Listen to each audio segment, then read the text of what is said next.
Dia mbola fifaliana hatrany no miditra ao atokantranotsika na amin'ny toerana rehetra izay misy antsika manaraka an'izao fandarana fanorenam-pinoana eto amin'ny MCTV izao ary asaony namana apartao amin'ny havana mantsakaiza ny fisiany izao fizarana eto amin'ny MCTV izao fa asoa ny fanahinao. Dia isika hivavaka dia handray ten'Andriamanitra, hivavaka isika. Jesosy io mitenena aminay araka ny fombanao matoko izay fanahy masina amatsy anay indray androany mba ho fananganana ary isandratany voninahitra ao mandrakariva ny fiainanay. Misaotra fanahy masina. Amen. Amen. Mamerina ny fiarabana antsika natratra ny taona. Tsy maninona mamerimberina an'izany fa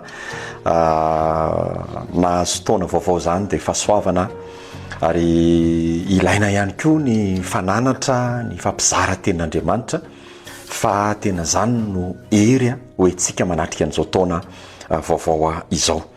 Andehantsika ndray ary Leviticus ao amin'ny bokin'ny Leviticus toko fa 7:20. Dia raisika eo amin'ny 7:20 no entina hitondrana ny fizarana ny amin'ity anio ity. Hono voasoratra tandremo ny didiko azavela ilomy amin'ny afakarazana noho izy ny biby fiomponao, aza fafazanao voanjavatra roa karazana mifangaroaro ny taninao, ary aza mitafy lamba natao zavatra roa samy hafa karazana mifaomafao. Ry havana, ny antony izao afatra izao dia anomezana antsika ny fanala hidy ara-panahy ilaina hoentina manatrika ny taona vaovao. Averina ombieny fa tsy tompony rehefa aveo isika. Fa kosa isika rehefa manokatra ny fotsika mandray zany fanala hidy ara-panahy zany dia azo antoka fa nandray mantsy tsy enjery fotsiny le hoe bonane nefa le taona misy faravana, misy faharesena tsy zany nefa ny sitrapon'Andriamanitra. Fa ny tena hoe bonane dia isika mandeha araka ny sitrapon'Andriamanitra.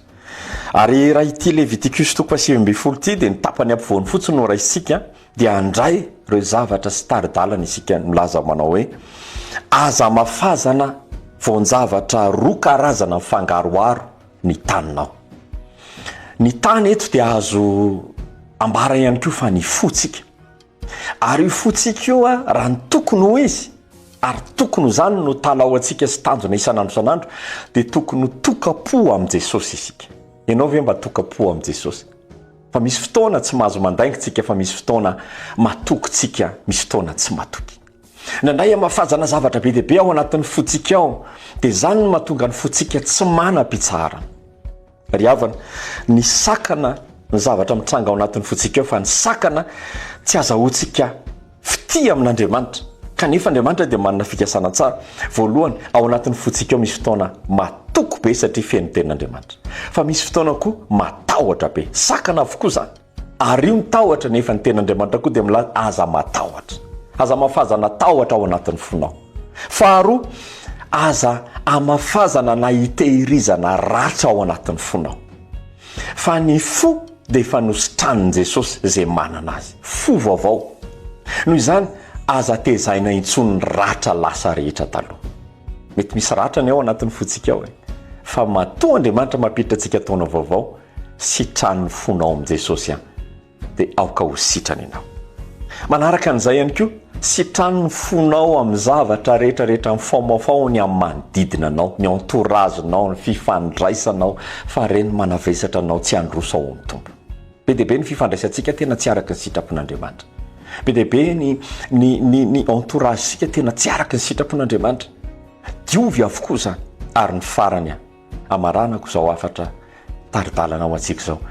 Ny fonao koa dia eviteo na hoe soroy mba tsy ho tratra ny fanamelohan-tena. Indray io fotsika io efa mifona amin'i Jesosy dia mifona Jesosy nefa avy eo raha pitsondray manamelo tena indray tsika.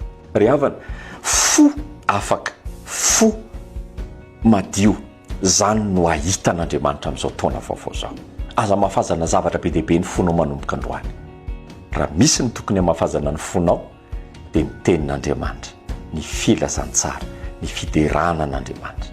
tahiny jesosy daholo tsika rehetrarehetra ary dia mino fa taona tsara ho anao ty 2026 ty voninahitra ho an'andriamanitra. Pasteur Ndrantomahenina niaraka tamintsika ao anatin'izao fandarana fanorenam-pinoana eto amin'ny MCTV izao. Finaritra daholo.